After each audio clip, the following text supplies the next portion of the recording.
여러분 안녕하십니까? JJC 뉴스온 시작합니다. 택배 노동자들의 노동 환경 개선을 위해 과로사 대책 마련 촉구 기자회견이 열렸습니다. 더불어민주당 황운하 의원은 검찰개혁의 핵심인 검찰의 직접 수사권 폐지를 강력하게 주장했습니다. 강북구가 코로나19의 지역 전파를 막기 위해 매주 화요일 비대면으로 심폐소생술 교육을 시행합니다. 교통올림픽 유치를 위해 강릉시는 교통신호를 원격으로 제어하는 LTE 무선통신망을 구축합니다. 고령시는 8월에 크리스마스 기부 캠페인을 추진합니다. 첫 소식입니다. 최근 50여일간 장마가 이어지며 기록적인 폭우로 큰 피해가 발생했는데요. 이를 두고 여야는 4대강 사업 공방을 벌였습니다. 미래통합당 정진석 의원이 SNS를 통해 4대강 사업을 확대했다면 물난리를 더 잘 방어할 수 있었다며 여당에 책임을 돌렸는데요. 환경단체는 4대강보가 물 흐름을 방해해 둑이 붕괴했다며 정반대의 주장을 했고, 감사원 역시 4대강 사업이 홍수 예방과 무관하다는 결론을 내렸습니다. 이에 각 언론사의 입장도 팽팽하게 갈라졌는데요. 먼저 보수 성향의 A일보는 전국 홍수 피해 자료를 보면 4대강 사업 이전보다 이후의 피해가 크게 줄었다고 밝히며 4대강보의 긍정적 역할에 손을 들어줬습니다. 이어 정부의 최우선 업무는 국민의 피해를 최대한 복구하는 것이고, 그 다음으로 할 일은 드러난 허점을 보강하는 거라고 말했는데요. 치수 관리에 취약한 부분은 돌보지 않고 10년 전 일을 조사하겠다고 나서는 건 현 정부의 잘못을 이전 정부의 탓으로 돌리려는 속셈이 아니냐고 꼬집기도 했습니다.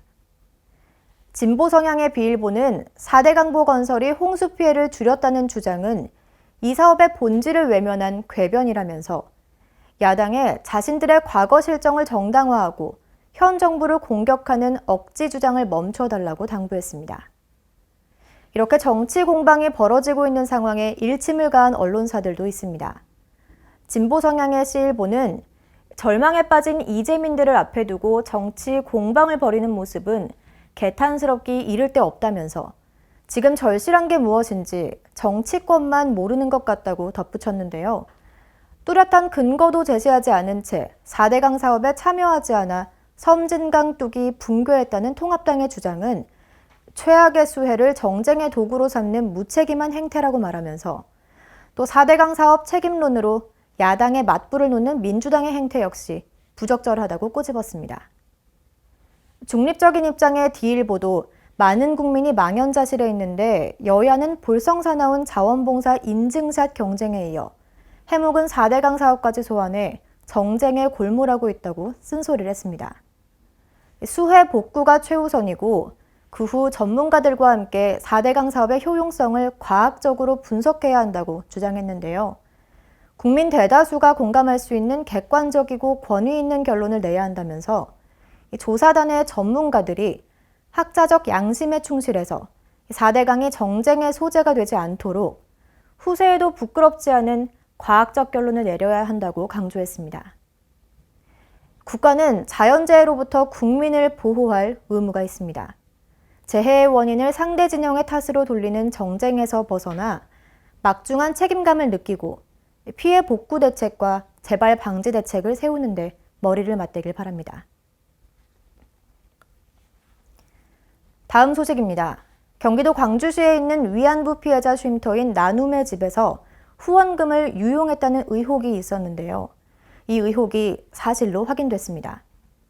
경기도 민관합동조사단이 지난 10일을 발표한 조사 결과에 따르면 지난 4년 동안 모금된 88억 원의 후원금 중 할머니들을 위해 지출된 금액은 2억 원에 불과했습니다. 이 2억 원도 대부분 시설 운영비로 쓰였고 할머니들의 손에 쥐어지거나 복지를 위해 쓴 돈은 거의 없었던 것으로 밝혀졌습니다. 이에 관해 각 언론사는 비난의 목소리를 키웠는데요. 함께 살펴보겠습니다. 우선 A일보는 유물전시관이나 추모관 건립도 의미가 있겠지만 할머니들의 생계를 위한 지원이 일부에 지나지 않았던 건 후원자들의 뜻을 저버린 거라고 평가했는데요. 이에 대해선 비판을 받아 마땅하다며 피해 할머니들의 심적인 압박을 덜어주기 위해서도 정치적 고려가 없는 수사 결과를 내놓길 바란다고 말했습니다. 비일보는 수사에 상당 시일이 걸리고 있는 부분에 대해 사안의 민감성과 파급력과 비교해 수사가 더딘 것 아니냐며 검찰의 수사 적극성을 지적했습니다. 이제라도 신속한 수사로 진실을 규명하고 혼란을 해소하길 바란다는 입장입니다. 또한 지난 12일 위안부 피해자 지원단체 후원자들이 후원금 반환 소송을 제기한 것을 보면 시비가 최종적으로 가려지진 않았지만 제기된 의혹만으로도 많은 분노가 일고 있다는 걸 알 수 있다고 말했습니다. 마지막으로 시일보는 이미 나눔의 집의 존재의 의미는 사라졌다고 평가했는데요. 본말이 뒤바뀐 운영을 통해 후세에 전하려는 위안부 문제의 역사적 교훈이 퇴색해서는 곤란하다며 나눔의 집은 지원 사업에서 손을 떼고 해산하는 게 마땅하다고 덧붙였습니다. 지난 8월 14일은 일본군 위안부 피해자들을 기억하고 그들의 명예를 회복하기 위해 국제적으로 제정된 위안부 기림의 날이었습니다. 공식적으로 국내에 살아계시는 위안부 피해자 할머니는 이제 17분 뿐인데요. 평생을 고통 속에서 살아온 할머니들을 이용해 사적인 이득을 챙겼다는 의혹이 더욱 가슴 아프게 다가옵니다. 당국은 철저한 수사로 이처럼 피해자를 2번 울리는 일이 다시는 일어나지 않도록 엄정하게 조치해야겠습니다. 국민이 물으면 정부가 답하는 국민청원. 국정 현안과 관련해 누구나 청원을 제기하고 국민 다수의 목소리를 모을 수 있는데요. 20만 명 이상의 동의를 받으면 정부와 청와대 관계자들의 답변을 받게 됩니다. 오늘 소개해드릴 내용은 유명 웹툰 작가의 포털 사이트 연재를 중지해달라는 청원입니다. 웹툰 작가 겸 방송인 기안84의 웹툰 복하광이 여성 혐오 논란에 휩싸였습니다. 무능한 여성이 남성 상사에게 성을 상납한 뒤 정규 직원이 됐다는 연출로 보인다는 비판이 제기된 겁니다. 청원인은 기안84를 직접 언급하진 않았지만 이 작가는 방송 출연으로 이름을 꽤 알렸고 네이버 웹툰 상위권을 차지할 만큼 인기 있는 작가라고 설명했습니다.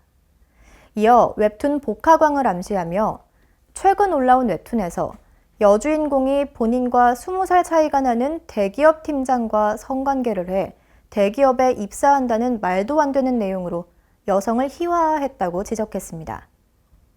기안84는 앞서 지난해 5월에도 여성 장애인 비하와 이주노동자 비하 논란에 휩싸여 사과한 바 있습니다. 또다시 이어진 논란에 그를 비판하는 구독자들은 그림을 수정할 것이 아니라 차별적이고 혐오적인 웹툰의 연재 중단이 필요한 시점이라 말했습니다. 기안84가 출연 중인 MBC 예능 프로그램 나 혼자 산다 시청자 게시판에는 그의 하차를 요구하는 글이 이어지고 있습니다. 해당 청원에는 19일 오전 10시를 기준으로 11만여 명이 동의했습니다. 한 주간의 국회 소식입니다. 연일 무더운 날씨에 특히나 고생하는 직군이 있죠. 바로 택배 노동자인데요. 근로기준법에 적용을 받지 않는 특수고용직이기에 노동자의 권리를 보장받지 못하고 있습니다. 최근 택배 노동자들이 과로로 인해 안타까운 죽음에 이르면서 이들의 노동 환경 개선을 위해 국회에서 과로사 대책 마련 촉구 기자회견이 열렸습니다. 지난 11일 국회 소통관에서 더불어민주당 을지로위원회, 국회 생명안전포럼, 택배노동자 과로사 대책위원회 등 관계자들이 택배노동자 과로사 대책 마련 촉구 유가족 공동기자회견을 열었습니다. 코로나19로 인해 물량이 전년 대비 40%가 올랐지만 택배 노동자들은 개인사업자 신분인 특수고용직으로 근로기준법이 적용되지 못해 법정 휴일, 연차, 휴가 제도가 없고 하루라도 쉬려면 대체 인력을 직접 구해야 하는 등 휴가를 가지 못하는 경우가 부지기수였습니다. 기자회견에 참석한 택배 노동자들은 코로나19와 폭염, 폭우를 견디고 나면 택배량이 가장 많은 9월에서 11월을 맞게 된다며 정부와 택배 회사는 노동 환경 개선을 위한 정확한 실태조차 파악하지 못하고 있다고 정부와 사측에 좀 더 적극적인 대응을 요구했습니다. 한편 택배 노동자들은 민주노총 서비스산업 노동조합 연맹 전국 택배노조와 한국통합물류협회가 택배기사들의 휴식권 보장에 합의하면서 8월 14일을 택배 없는 날로 지정, 주말을 포함한 14일부터 16일까지 휴식을 가졌습니다. 검찰의 직접 수사 범위에 대한 문제는 계속 화두에 오르고 있는데요. 지난 12일 국회에서는 검찰 직접 수사의 폐해와 개선 방안에 대한 정책 세미나가 열렸습니다. 더불어민주당 황운하 의원이 지난 12일 국회의원회관 제1세미나실에서 검찰 직접 수사의 폐해와 개선 방안 정책 세미나를 열었습니다. 황 의원은 검찰의 수사권과 기소권을 분리하겠다던 대선 공약이 임기 내 완수되리라 기대했지만 현 단계에서 매우 불투명한 상황이 됐다고 밝히며 검찰개혁의 핵심인 검찰의 직접 수사권 폐지를 강력하게 주장했습니다. 또 언론이 윤석열 검찰총장 힘빼기라고 보도하는 것은 잘못된 인식이라며 검찰개혁의 본질은 검찰의 과도한 힘을 빼는 것이고 인사나 직제 조정, 법률 개정 등 여러 방법으로 진행하고 있다고 덧붙였습니다. 이날 세미나에는 발제를 맡은 황희석 열린민주당 최고위원과 김인혜 인하대 법학전문대학원 교수, 정한중 한국외대 법학전문대학원 교수 등이 참석했습니다.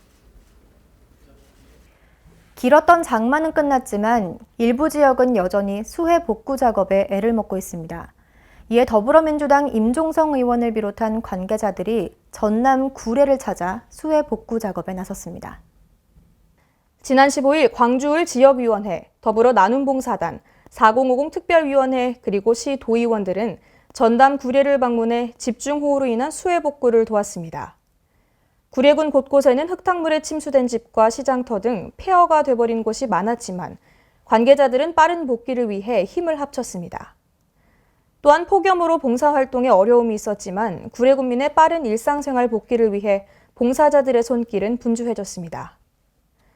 임종성 의원은 수해로 아픔을 겪고 계신 구례군민들께 심심한 위로의 말씀을 전한다며 오늘의 봉사활동이 수해로 상처받으신 구례군민의 아픔을 조금이나마 어루어만졌길 기대한다고 덧붙였습니다.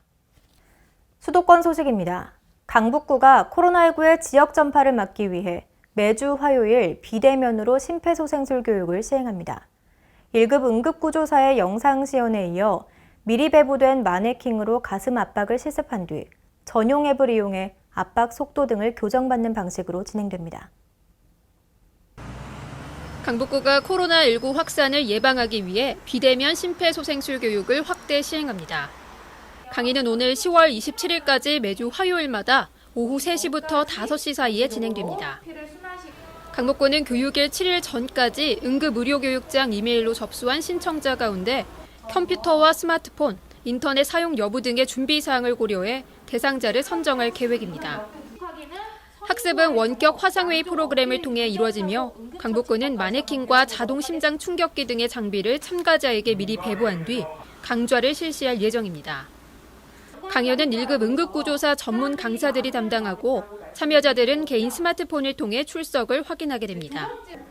이와 함께 교육 참가자들은 동영상 시청과 강사 시연에 이어 불빛형 마네킹으로 직접 가슴 압박을 실습하고 전용 어플을 이용해 압박 속도를 교정받을 수도 있습니다. 강북구는 비대면 방식의 교육을 통해 코로나19의 지역 전파 가능성을 차단하는 효과가 기대된다며 심폐소생술의 중요성을 알리고 주민의 소중한 생명을 지키는 데도 최선을 다하겠다고 전했습니다.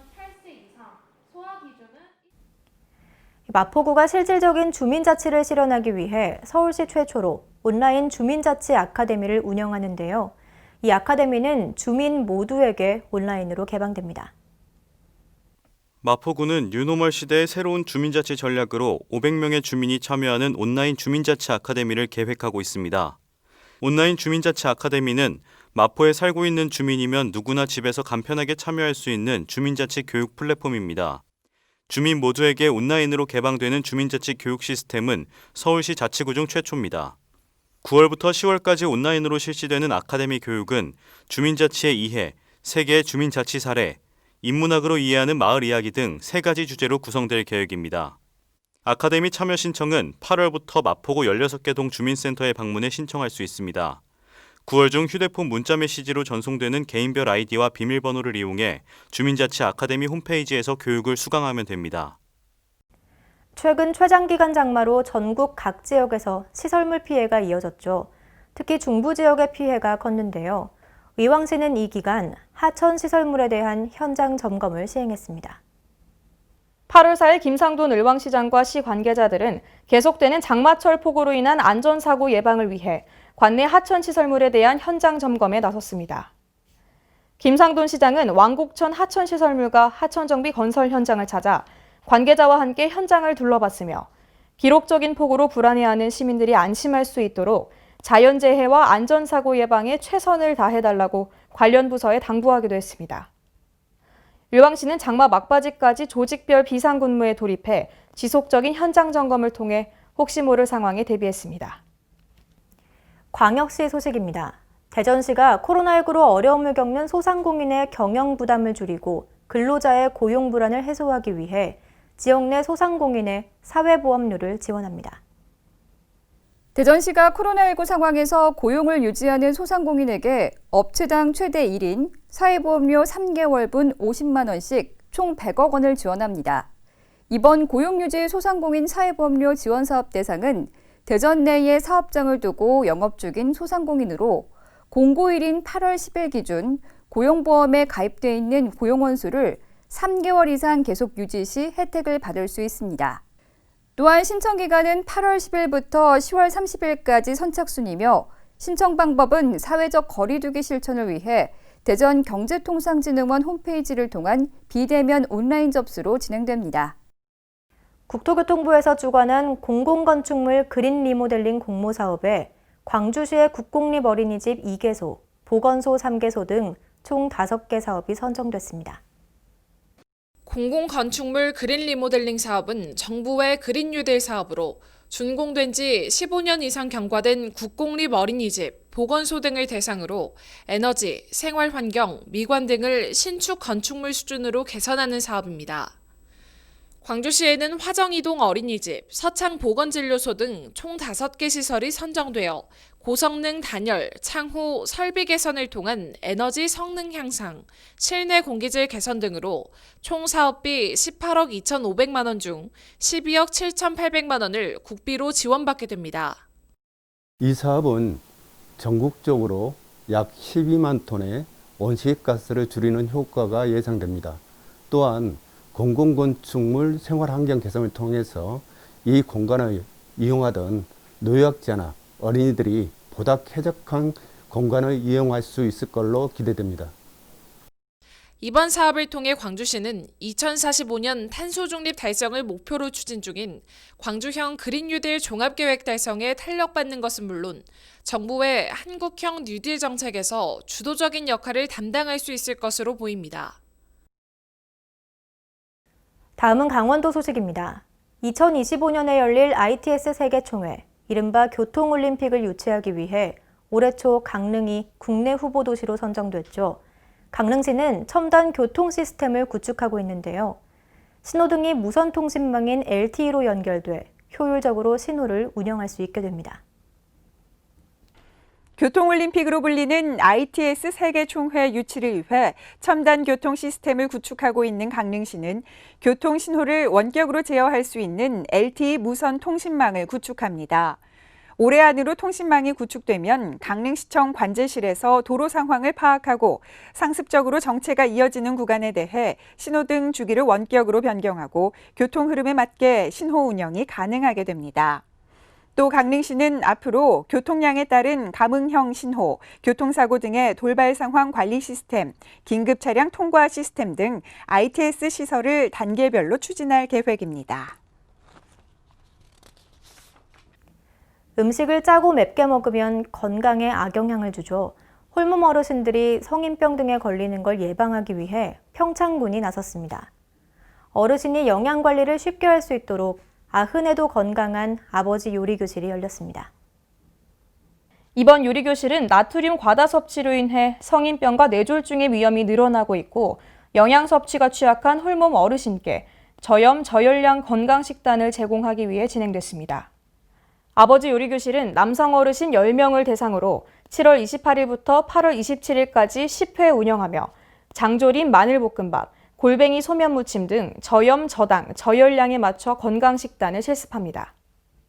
관계자는 이번 교육을 통해 건강 식생활 실천에 대한 인식을 높이고 적절한 영양관리와 식생활 개선을 통해 만성질환 예방을 기대한다고 밝혔습니다. 횡성군 여성회관은 그동안 코로나19 확산 우려로 개강을 보류해왔던 교육 프로그램을 다시 운영하기로 했는데요. 움직임이 많지 않고 사회적 거리 두기가 가능한 과목부터 개강한다는 방침입니다. 횡성군 여성회관은 코로나19 방역 지침 준수와 확산 안정세 추이 검토 등으로 2차 교육 프로그램을 지난 3일 개강했습니다. 2차 프로그램은 지난 3일 개강해 오는 12월 18일까지 운영되는데요. 운영 강좌는 캘리그라피 자격증반, 스마트폰 교실, 서양화 초급반, 개량 한복 만들기, 기 필라테스 등 총 19개 강좌로 사회적 거리 두기가 가능하며 동적이지 않은 과목부터 개강될 예정입니다. 한편 여성회관은 코로나 감염 예방을 위한 철저한 관리를 위해 발열 체크와 마스크 착용 의무화, 손소독제 사용 등을 준수할 예정인데요.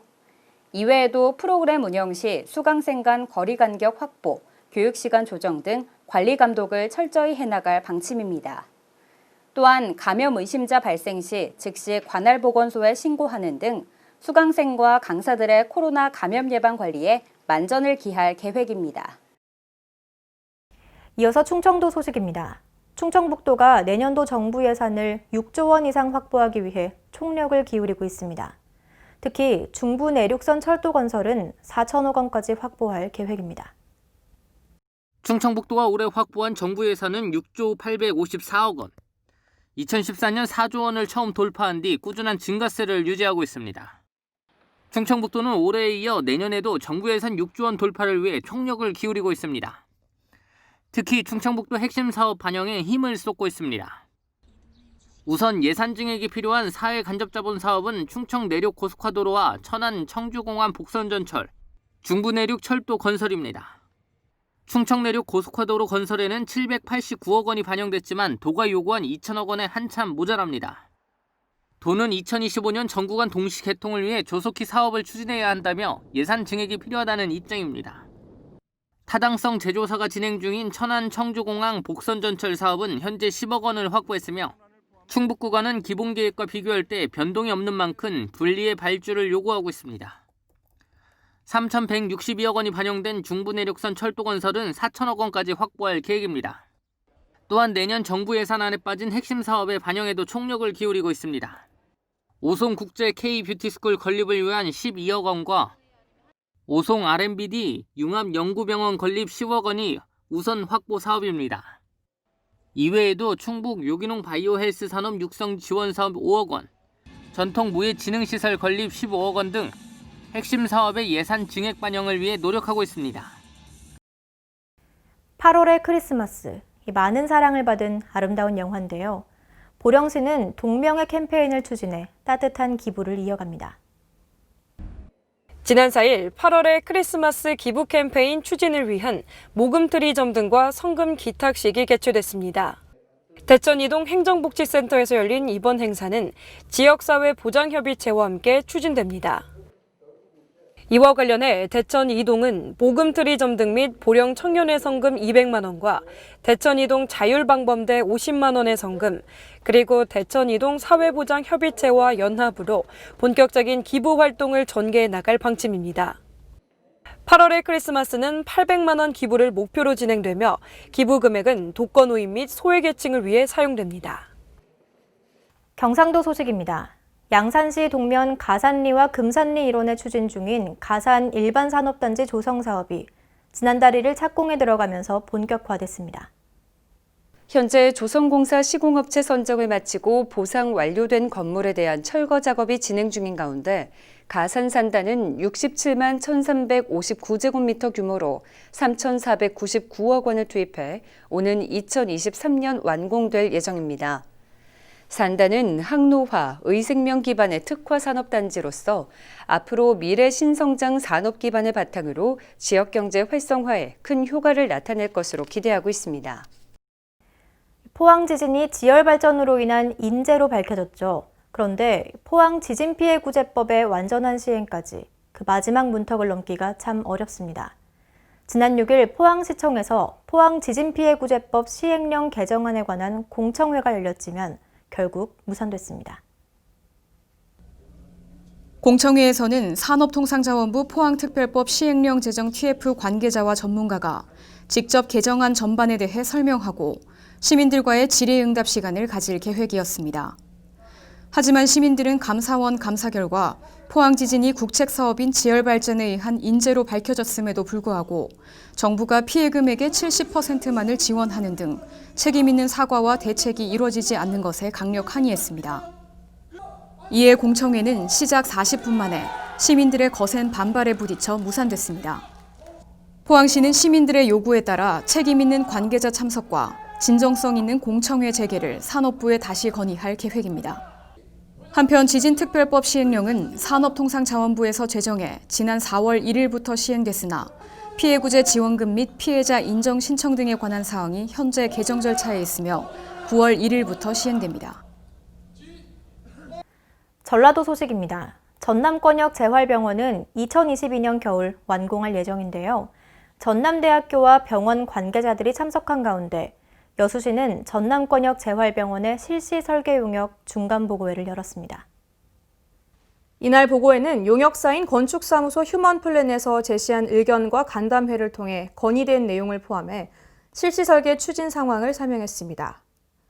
전남권역 재활병원은 전남대학교 국동캠퍼스 부지에 총 사업비 458억 원을 투입해 지하 1층에서 지상 5층, 150병동 규모로 지어지며 올해 10월에 실시 설계가 마무리되면 11월 착공해 2022년 11월 완공할 예정입니다.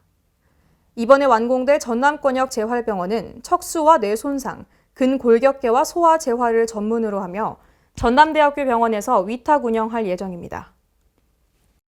벼룻길은 강가나 바닷가 낭떠러지로 통하는 비탈길을 이르는 말인데요. 무주의 금강벼룻길은 일제강점기부터 마을 통로로 활용돼 무주군의 향토 문화유산으로 지정된 곳입니다. 이 금강벼룻길이 국가지정 문화재로 선정될지 관심이 쏠리고 있는데요. 황인화 기자가 보도합니다.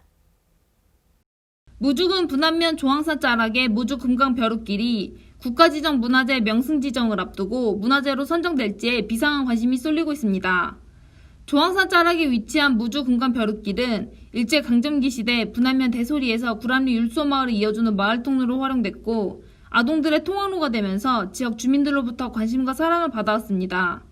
문화재청문화재위원회와 관계 전문가들은 무주 금강벼룩길에 대한 사전 심의와 현지 조사 후 타당성이 인정되면 오는 12월 문화재로 지정된다는 입장을 밝혔습니다. 황인홍 무주군수는 벼룩길은 문화재다운 맛이 길로 원형으로 보존할 가치가 충분히 있는 길이라고 소개했습니다. 지금까지 전북에서 황인화였습니다. 성장기 아이들이 밝은 눈으로 밝은 세상을 보도록 지원을 아끼지 않겠다는 마음으로 전북 임실구는 취약계층의 아이들에게 안경을 지원해주는 사업을 추진하고 있습니다. 이어서 황인화 기자입니다. 전북 임실군이 취약계층 아동들을 대상으로 안경을 맞춰주고 교체해주는 눈건강지킴이 안경 지원 사업을 시작했습니다. 이 사업은 취약계층 맞춤형 통합 서비스의 일환으로 관내 안경점과 협약을 맺고 경제적으로 어려운 관내 아동들의 학습장애 해소에 큰 도움을 줄 것으로 기대하고 있습니다. 현재 군드림 스타터에서는 해마다 30여 명의 아동에게 안경을 지원한 가운데 현재까지 200여 명이 넘는 아동이 혜택을 받았습니다. 신민군수는 성장기 아동들이 밝은 눈으로 밝은 세상을 보고 밝은 마음으로 꿈과 희망을 키워나갈 수 있도록 지원을 아끼지 않겠다고 말했습니다. 지금까지 전북에서 황인화였습니다. 사건 사고 소식입니다. 지난 9일 양평 옥천면의 냇가에서 장독을 닦던 60대 여성이 실종됐는데요. 실종 닷새 만에 시신으로 발견됐습니다. 옥천파출소에 실종 신고가 접수된 건 지난 10일입니다. 어머니가 전날부터 연락이 되지 않는다는 보호자의 신고에 경찰과 소방이 공동 대응에 나섰는데요. 연일 내린 비로 인해 하천에 휩쓸릴 가능성이 있어 남한강 합류 지점까지 하류 방향으로 수색을 이어간 결과 수색 나흘째인 지난 13일 수상스키장 바지선 밑부분에서 시신을 발견했습니다. 소방서는 양평군에 바지선 인양을 요청했고 순안의용소방대원이 잠수해 사체를 구조했습니다. 임시 영안소에 안치된 시신은 신원 확인 후 경찰에 인계됐습니다. 최장기간 장마로 중부 지역에 특히 큰 피해를 봤는데요. 경기 소방재난본부는 피해 농가를 찾아 수해복구 봉사활동을 했습니다. 지난 12일부터 이틀간 경기 소방재난본부는 도내 수해 지역을 방문해 봉사활동에 나섰습니다. 이번 방문 지역은 안성시 죽산면으로 70가구 중 19가구가 침수되고 산사태로 큰 피해를 본 지역입니다. 경기소방본부는 순수 행정지원 인력 가운데 60명으로 봉사단을 구성해 농장 토사 제거와 비닐하우스 정리를 돕는 등 수해 지역 주민들이 하루빨리 일상으로 복귀할 수 있도록 힘을 보탤 예정입니다. 비가 많이 올 때는 특히 산이나 물가에 가까이 가서는 안 되는데요. 등산로에서 또 저수지에서 순환구조 작업이 계속 이어졌습니다. 지난 15일 오전 8시 20분쯤 과천시 중앙동의 관악산에서 70대 등산객이 폭우로 불어난 물에 고립됐습니다. 다행히 구조대원이 안전하게 구조했고 인명피해는 없었습니다. 이틀 후인 17일 새벽 6시쯤 안산시 단원구의 화랑유원지 저수지에서 순환사고가 발생했습니다. 30대 여성 A씨는 다행히 의식이 있어 살려달라고 구조 요청을 할 수 있는 상황이었습니다. 구조대원이 입수해 A씨를 안전히 구조했고 A씨는 저체온증으로 인근 병원으로 이송됐습니다. 기나긴 장마가 끝나고 불볕더위가 찾아왔습니다. 이재민들의 시름이 가시기도 전에 수도권을 중심으로 코로나19의 2차 대유행이 시작됐는데요. 몸도 마음도 힘든 시기지만 마스크를 잘 착용하고 위생수칙을 지켜주셔야겠습니다. 뉴스 마칩니다. 평안한 밤 보내시길 바랍니다.